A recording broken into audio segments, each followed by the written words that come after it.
आप सभी का बहुत बहुत स्वागत है हमारे इस चैनल में। आज मैं आपके लिए फिर से एक नई कहानी लेकर आया हूँ। उस कहानी का नाम है चतुर ठग।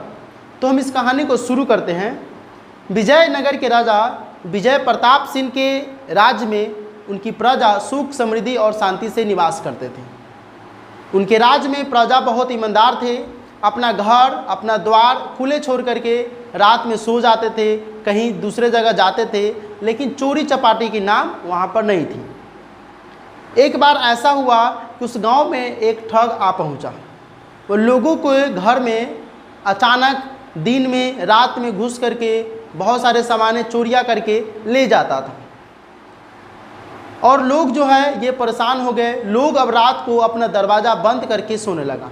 लोगों के अंदर भयभीत, लोगों के अंदर डर पैदा हो गया कि फिर से कहीं ये ठग आकर हमारी सामान को, हमारी वस्तुएं को चोरी करके न ले जाए। पूरे गांव के लोग जो है, उस राज्य के लोग जो है भयभीत हो गए। सभी ने मिलकर वहाँ के कोतवाल से ये कंप्लेन किए कि कोतवाल साहब, हम लोगों के घर में अचानक एक आदमी आता है और सारे सामान ले जाता है उठा करके। तो कोतवाल ने ये कंप्लेन सुना और ये इस पर कार्रवाई करने लगा। वह ठग को पकड़ने में लग गया। लेकिन ठग बहुत ही चतुर था। तो अब चतुर ठग क्या करता था, उसे पकड़ाता ही नहीं था। जब वो देखता था कि ये कोतवाल अब यहाँ पर खड़ा है तो उसमें चोरी ही नहीं करता था। वो उस एरिया को छोड़ करके दूसरे एरिया में चला जाता था। अब ये बात जो है राजा को मालूम चला। राजा ने कोतवाल को अपने दरबार में बुलाया। तब राजा ने पूछा कोतवाल से कि क्या मामला हो रहा है, बाहर हमारे जो प्रजा है वह दुखी क्यों है। तो कोतवाल साहब ने बताया कि देखिए महाराज, इस गांव में, इस राज्य में एक ठग आ पहुंचा है। वह ठग सभी के घर में जा करके चोरी कर लेता है। किसी के बात को फुसला करके उसको ठग करके चला जाता है। से उसे पकड़ने की हम कोशिश किए हैं लेकिन हम नाकाम हो गए हैं। महाराज कह रहा है कि ठीक है, हम अपने गुप्तचर को आदेश देते हैं। वो अपने गुप्तचर को गांव में, उस राज्य में घुमा दिया। अब एक गुप्तचर सब मिल करके क्या किया, उस चतुर ठग को पकड़ लिया। पकड़ करके दरबार में लाया। अब ये ठग जो था बहुत ही चतुर, बहुत ही चालाक था। जैसे ही दरबार में लाया गया, महाराज के पैर पकड़कर क्षमा मांगने लगा कि महाराज, हमसे पहली बार गलती हो गई है, मुझे माफ़ कर दीजिए, अगली बार से मैं ये गलती नहीं करूँगा। तो महाराज सोचा कि चलो पहली बार गलती किया है, इसे हम माफ़ कर देते हैं। महाराज ने उसे माफ़ कर दिया और चेतावनी देकर कहा कि देखो, अगली बार ये गलती नहीं होनी चाहिए। अगर अगली बार ये गलती सिद्ध हो गया तो अगली बार तुम्हें मृत्युदंड दे दिया जाएगा। तो ठग कहता है ठीक है महाराज, महाराज की जय, महाराज की जय करते करते वह ठग वहाँ से चला गया। जाते जाते उसे रास्ते में जो है जंगल मिला। जंगल से होकर के नवविवाहित जो है दूल्हा दुल्हन वहाँ से आ रहे थे। अब वहाँ से आ रहे थे, उस क्रम में देखा कि ठग की अगर ये पूरा दुल्हन का जो दुल्हन है उसका अगर पूरा जेवरात, पूरा गहना अगर हमें मिल जाए तो बहुत अच्छा रहेगा। वो वहाँ पर गया और दूल्हा को उठा करके कुआं में डाल दिया। बगल में कुआं था, कुआं में डाल दिया और पत्नी को, उसकी पत्नी को धमका उमका करके पूरा गहना ले लिया और उस पत्नी को भी कुआं में धकेल दिया। सोचा कि अगर ये जिंदा रह जाएगा तो ये बात महाराज के पास पहुँच जाएगा, महाराज हमको मृत्युदंड दे देंगे। तो बगल में एक पत्थर था, वो पत्थर को उठाने के लिए किया। पत्थर को जैसे उठाया, उसके नीचे एक सांप था।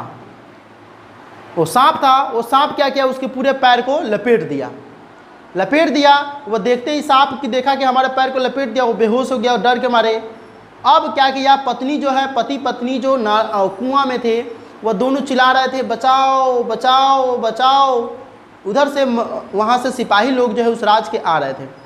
वहाँ के सिपाही आए, दोनों पति पत्नी को बाहर निकाले। तो पति पत्नी दोनों मिलकर बताए कि यही है दुष्ट है जो हमारा पूरा गहना छीन लिया है और हम दोनों को कुआं में धकेल दिया है। सिपाहियों ने उसे उसी समय हिरासत में ले लिया, उसी समय उसे कब्जे में ले लिया और दरबार में पेश किया। तो वो चतुर ठग को होश आया तो देखा कि अभी भी सांप जो है उसके पैर को, पूरे बॉडी को लपटे हुआ है। अब ये महाराज जो थे विजय प्रताप सिंह, वो बहुत ही शक्तिशाली थे, बहुत ही ईमानदार थे। पुराने ज़माने की सच्ची घटना है। आप लोग को लगता होगा कि मैं कहानी सुना रहा हूँ, एक सच्ची घटना है। तेनालीरामा जो आप लोग सुने होंगे, सच्ची घटना है। तो विजय प्रताप सिंह को कहा जाता है कि काली माँ उनको दर्शन देते थे और बहुत ही ईमानदार थे। तो वो राजा सांप से आग्रह किया कि हे सर्पदेव, कृपया आप इसे छोड़ दीजिए, मैं इसे उचित दंड देने की कोशिश करूँगा, से आप इसे छोड़कर आप अपना स्थान ग्रहण कर लीजिए। तो सांप जो है वह सुन करके उसके बॉडी को छोड़ करके वहाँ से चल दिया। तब जा कर के महाराज ने यह आदेश दिया कि इसे मृत्यु दंड देनी चाहिए। तो सभी मंत्रिमंडल कहते कि जी महाराज, जी महाराज, जी महाराज, इसे मृत्यु दंड देनी चाहिए। अब क्या हुआ कि चतुर ठग जो है फिर गिड़गिड़ाने लगा, महाराज मुझे माफ़ कर दीजिए, बहुत घोर अपराध हो गया, हम अगली बार से गलती नहीं करेंगे। अब ये महाराज के चरणों में गिर गया। लेकिन महाराज ने पहले ही बार में इसे वार्निंग दे दिया था कि अगली बार से अगर ये गलती करोगे तो तुम नहीं बचोगे, तुम्हें मृत्यु दंड दे दी जाएगी। सो वैसे ही हुआ, महाराज ने आदेश दिया कि इसे मृत्यु दंड दे दी जाए। तो जा करके इसे मृत्यु दंड दे दिया गया। तो हमें ये कहानी से सीख मिलती है कि कभी भी गलत रास्ते पर जाने से पहले हमें सोचनी चाहिए, क्योंकि गलत चीज़ का गलत परिणाम होता है और गलत आदमी का अंत होना तय है। ये प्रकृति का नियम ही है। अगर ऐसा रहता तो बांसुरी बजाने वाले कृष्ण कभी तलवार या तीर धनुष नहीं उठाते। तो आज का कहानी यहीं पर ख़त्म करता हूँ। वीडियो पसंद है तो वीडियो को लाइक, चैनल को सब्सक्राइब और इस वीडियो को अधिक से अधिक शेयर कीजिएगा।